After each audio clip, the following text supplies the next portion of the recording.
Welcome back to the podcast and welcome back to our series on William Bartley's book, The Retreat to Commitment. Now, the chapter before us now is the fourth appendix. This is titled On Alleged Paradoxes in Pancritical Rationalism. And this is where most of the criticism that came back at Bartley, at least most of the immediate criticism, came in the form of. In the chapter, Bartley is going to speak about two philosophers that I believe he knows well, or at least he knows one quite well. This is John Watkins, and the other one is John Post. And he talks about their criticisms in terms of those logical paradoxes that they think exist within Bartley's theory, but Bartley's going to push back on here and hopefully show that they don't exist. But I do want to stress from the outset that this was a much larger criticism of Bartley's philosophy.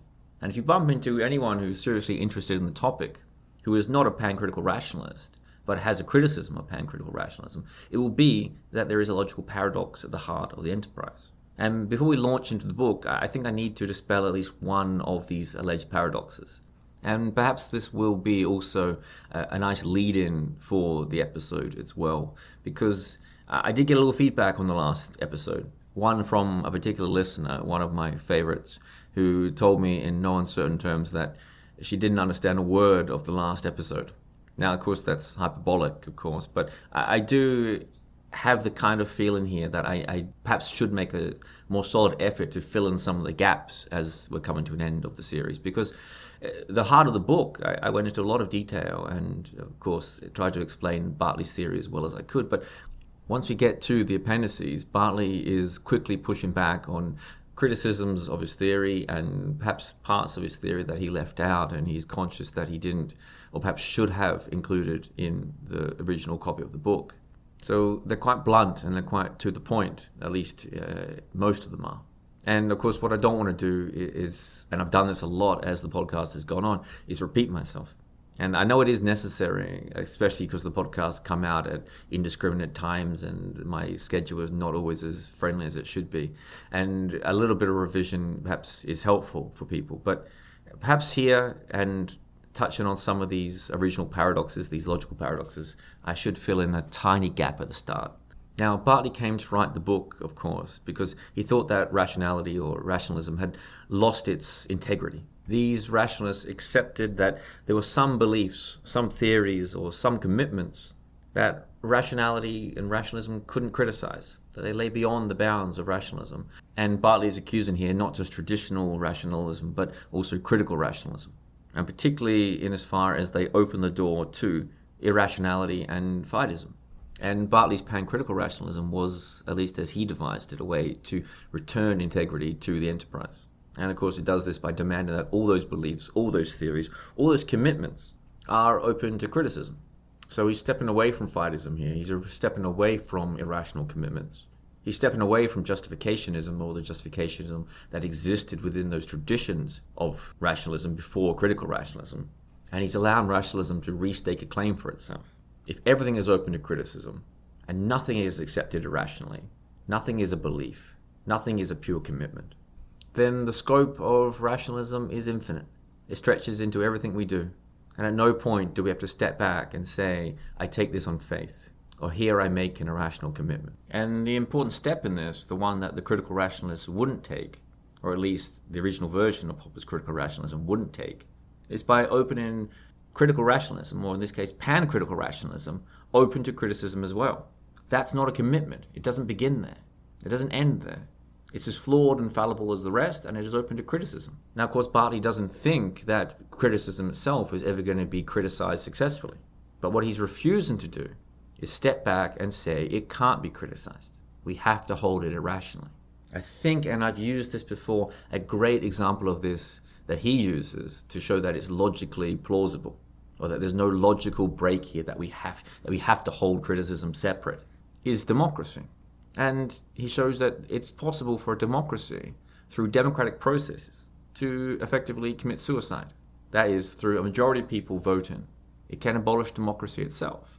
Now, this is unpleasant, such a scenario, but it is possible. And that's what Bartley wants to show. It is possible to criticize criticism effectively. Now, he doesn't think it can happen, of course, and he can't imagine what it would actually look like. But none of that is an excuse or a reason to hold it separate. Bartley, at all steps, doesn't want to retreat. He doesn't want to give the irrationalists the ability to say to him, You are just like us. This is the tu quoque argument, or you too. Sure, we are irrational. We make irrational commitments, but so do you. So where does the first paradox come in here? And this is before we get into the book itself. This is an original paradox, and this is, I think, the worst one.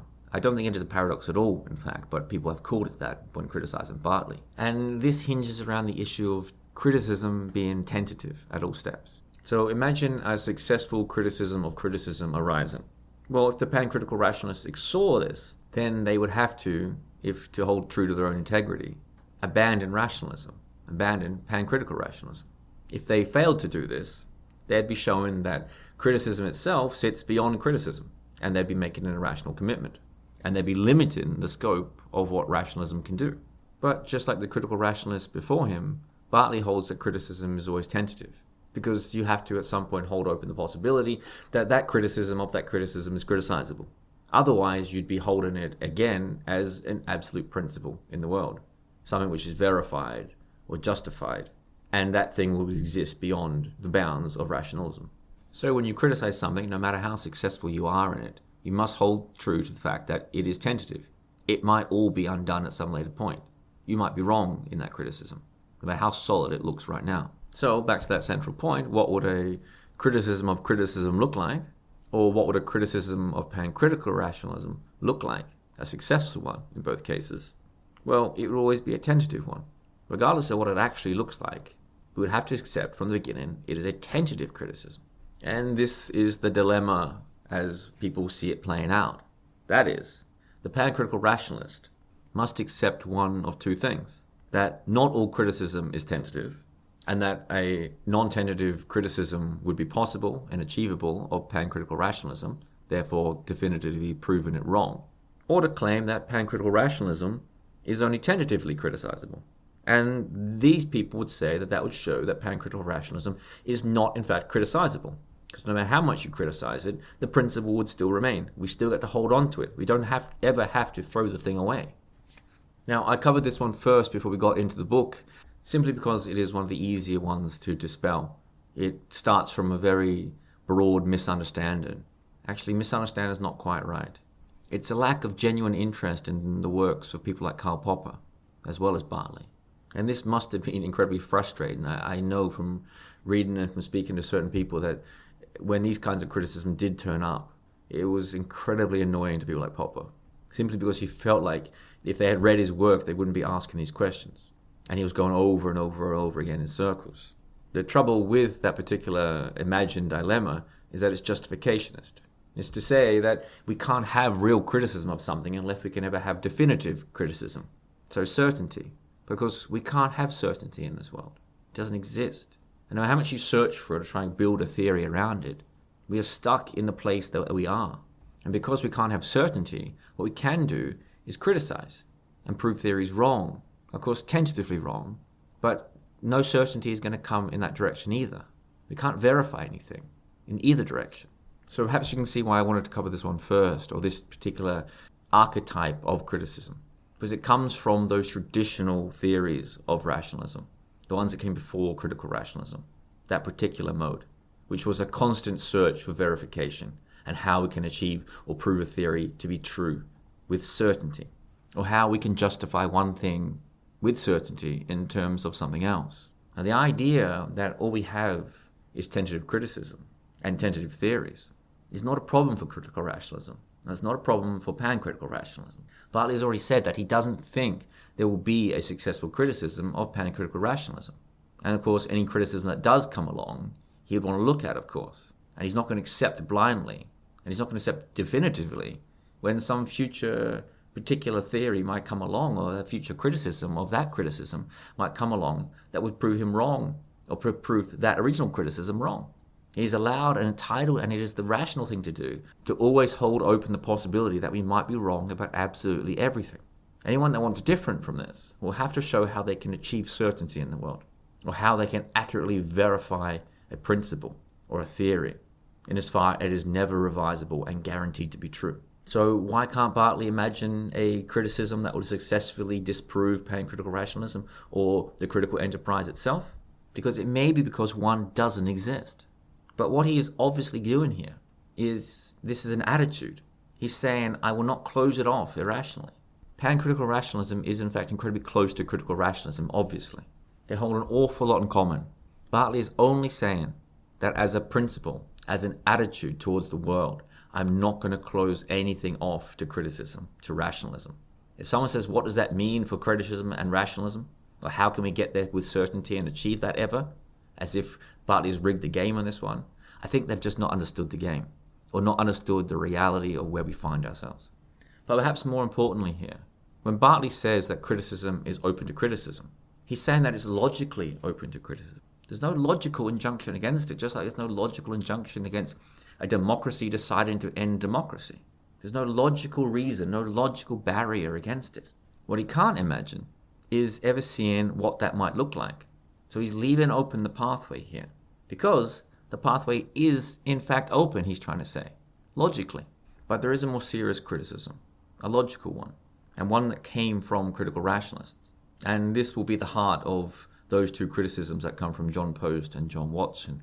And we'll get into those in small details, but I think I might just offer a small guidepost at this point. Those original traditions of rationalism, what people often call comprehensive rationalism, can be boiled down in this particular logical way, which is anything which is justified by non-circular arguments, such as an aim or a belief or an action, is something which is accepted as rational. And in fact, only those things that can be justified in this way are the things that we accept as rational. Now, obviously, the problem is how do you justify it? And all these particular types of rationalism fell down because they never got to that point, never achieved a successful formulation. And then Popper comes along with critical rationalism. And in this, he says from the outset, this is a form of rationalism that accepts, and I might quote here, accepts its limitations. It never claims to be able to justify anything or offer something up as certainty. What it does claim to do is to minimize error and to minimize irrationalism or our irrationalisms. And so you can see where Bartley's going to come along in this. What is presupposed in critical rationalism, and people like Popper said this themselves, is a certain degree of irrationalism. What is presupposed is a commitment to criticism, a commitment to the rational attitude. The phrase or the quote is not in front of me right now, but Popper often said things like, we are irrationally committed to rationalism, or we are dogmatically committed to the rational enterprise, or we are dogmatically undogmatic. Now, those are clever phrases, of course, but he knows what he's saying here. He's recognizing the principle that the comprehensive rationalists refused to or tried to overcome. Say it can't be overcome. You do have to make that a rational commitment and accept that's what you're doing. And then William Bartley comes along and says, no, you don't. You can instead be a pancritical rationalist. And maybe here I should quote him. He says, in fact, you can be this, someone who is willing to entertain any position and hold all positions, including his most fundamental standards, goals and decisions, and his basic philosophical position itself open to criticism. One who protects nothing from criticism by justifying it irrationally. One who never cuts off an argument by resorting to faith or to irrational commitment to justify some belief that has never been under severe critical fire. In short, someone who is committed or attached or addicted to no position at all. The pancritical rationalist here, as Bartley says, is someone who criticizes everything, even his own rational attitude. And as far as his rational attitude hinges upon the principle of criticism, then criticism itself is open to criticism. And here is where the paradox creeps in. And this, at least at face value, is a real paradox. So the logic of pancritical rationalism can be laid out like this. And I think this is the exact same formulation that Bartley uses later on in the book. And this is A, all positions are open to criticism. And B, A is open to criticism too. So all positions are open to criticism, including that original statement that all positions are open to criticism. It's open to being wrong. A might be wrong if you prove B correct. And if you prove B wrong, that in fact A is not open to criticism, then that is a successful criticism of A, that all things are open to criticism.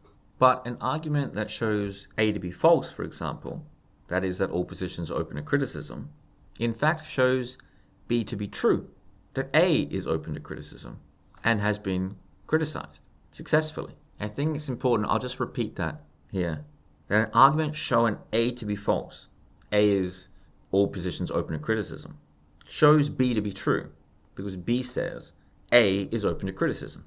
Sounds okay up to here. Almost, but you can edge where we're going here. Because this means that if B is false, A is not open to criticism, then B is also true. Okay, I'll give you one more go at this. So, for example, A says all positions are open to criticism. B says that A is open to criticism. If B is false, meaning A is open to criticism, meaning all positions are open to criticism, is false, then B must be true, because A is a position and it's just been successfully criticized, showing it's not open to criticism. That's a bit tangled, I know, and podcasting might not be the best way to actually go through this. Perhaps it's one of the things that's easier seen on the page than listened to in your ear. But the paradox, as these authors saw it, is simply something like this: that anytime you try to criticize B, meaning that you are criticizing A, meaning that all positions are open to criticism is being criticized, you have proven B to be uncriticizable, because B is saying that A is open to criticism. Now, even as I've said that, it doesn't sound very satisfactory. And the more I say it, the more I'm confusing even myself. But trust me, on paper, the paradox does exist. Or at least it looks like it exists. That it writes out quite well. It seems like something fine. But once you actually put it down in logical language, it's not true that all positions are open to criticism is a position that is in fact open to criticism, logically. Because simply whenever B is false, B is also true. If all positions are open to criticism is a principle that is false, then B has just proved itself true by being false. That A is in fact open to criticism, or prove itself false by being true. I think the best way to handle this actually is to jump into Bartley. But before I do, I want to add a thought which Bartley doesn't cover in his book, but David Miller does cover in his book, A Defense of Critical Rationalism. Or I think it might be written the other way around, Critical Rationalism, A Defense. Now, for anyone who hasn't read David Miller, I'm loath to say go and read him because his writing can be quite turgid. But he was by far the greatest living Popperian until he died about a year ago. And I think a lot of the principles within Popper that are not so clear do become clear through the writing of David Miller. And of course, for people thinking, then why the hell didn't you get him on the podcast? I tried 2 or 3 times, and he very politely each time told me to go fuck myself in the nicest possible terms. And each time with an incredibly long email detailing other podcasts I'd done that he had listened to, and criticisms he had of different authors and different speakers and how much they were really engaged with the topic. It just wasn't for him, podcasting and radio and audio. And you have to respect that. And that book of Miller's I've just mentioned, I think perhaps is one of the best books written about critical rationalism that's not written by Popper or Bartley in this case. And I will go into a little bit of his treatment of Bartley's theory, perhaps in a final episode just after I finish the last appendix. But before I get there now, I think I should add something, because Miller is critical of Bartley. He thinks Bartley's wrong, but he thinks he's right about this. And he's right about there not being a paradox there. And this is how he thinks it should be understood. He thinks you should always distinguish between positions and statements. And B, that final position of pancritical rationalism as it was laid out there, that A is open to criticism, which is all positions are open to criticism, as Miller says, and I think quite rightly, says it's just a statement. It's not a position. It doesn't have the same domain as A, and therefore doesn't have to be criticizable on its own. He says that criticizability is not an automatic property of statements. It's not an intrinsic property of statements. It's something we have to give to them by developing the mechanisms and the modes of criticism that will actually allow it to exist there. And how does that happen? Well, in Miller's words, it's by a consideration of the problems that provoke them, that provoke the position and then the statement. He goes on to say here that pancritical rationalism must not be understood, I'll quote here, must not be understood to hold that every statement that a pancritical rationalist counts as true, which is rationally accepts, is on its own criticizable. This at least as far as statements are concerned, and not positions. Sure, some statements are quite criticizable, But it is often the case that statements are not criticizable, but follow from other statements or other positions that are themselves criticizable, and will therefore be criticizable in the light of those original statements and positions. And he goes on to say, and this is quite true, that all falsifiable hypotheses, no matter what they are, have amongst their consequences, perhaps I'll quote again here, amongst their consequences a host of unfalsifiable statements. These are tautologies and existential statements, and also meaty metaphysics, as he goes on to say. And another quote here, he says, they enter science, as it were, on the coattails of their parents. Statements entering science on the coattails of positions that are criticizable, but may not be criticizable themselves, or may in fact be tautologies and all the like. So Bartley is saying we should accept A, which is all positions are open to criticism. That's a position, and it's criticizable. And B is simply a consequence of that, saying that A is open to criticism, if all things are open to criticism. Miller says here, a very interesting consequence. And if pancritical rationalism is to be true, it will have to be a true consequence, perhaps, or at least it seems to have to be a true consequence. But it's not an independent position, and it cannot be adopted at exactly the same time as A. And he says, not only can it not be adopted at the same time as A, he said there's no need for it to be adopted with A. It adds nothing to A. If A says all things are open to criticism, and B says A is open to criticism, well, that's just begging the question. B is already implied in A. The fact that B now offers a criticism of A, or a redundancy that comes about through B, that B is both true and false in certain circumstances, well, that's just a little tweak of statement. It doesn't affect the original position. The original position stands by itself. It doesn't need B as a statement to help improve it or help criticize it. It adds nothing to A and doesn't take away from A's central claim. A is a core assumption. All things are open to criticism is a core assumption of pancritical rationalism. B is simply inferred from A. Miller goes on here. I'll quote again before I finish this off and jump into Bartley. He says, the rationalist is not obliged to criticize all the consequences of his ideas. And if, as may happen, some of them are not open to criticism at all, which may mean no more than he cannot think of any way, even potentially of criticizing them, then that need not disturb him. And I think that's what Bartley's really getting at here. He can't imagine a way of potentially criticizing it. And I think that's what Bartley is getting at too here. Though that is an incredibly long way of jumping into a chapter that I haven't read a single word of yet. So let's do that right now. And I really think I've probably done a terrible job of explaining it so far. And I really think by the next few bits, it actually might come out more when Bartley looks at the problem itself. And I think we'll reiterate some of what I've just said there. And I'm not sure if he has any sort of import on Miller's theory. Miller wrote that after Bartley's death, I believe. I'd have to double check that. But Bartley does push back on those criticisms of pancritical rationalism, particularly the ideas that there's a paradox at the heart of the logic. And he does so with a degree of humility too. He starts by saying this, that the differences he has with Watson and Post, some of which he says simply rest on misconceptions of what pancritical rationalism is, as Bartley's formulated it. But some rest on Bartley's failure himself to properly explain himself, at least not as clearly and succinctly as he should have. And then some of those disagreements are significant disagreements on substance, and perhaps that's where things will be more interesting. And first here, Bartley is going to give a short background to the debate that I'll do my best to be brief with, and then we can launch into those logical disagreements, because if you've come this far in the series and you think Bartley's really onto something, like I really do here, and you're wondering where the criticism might actually come from, what might actually turn you away and think Bartley was wrong, well, I think for most people it is this, that the logic doesn't add up.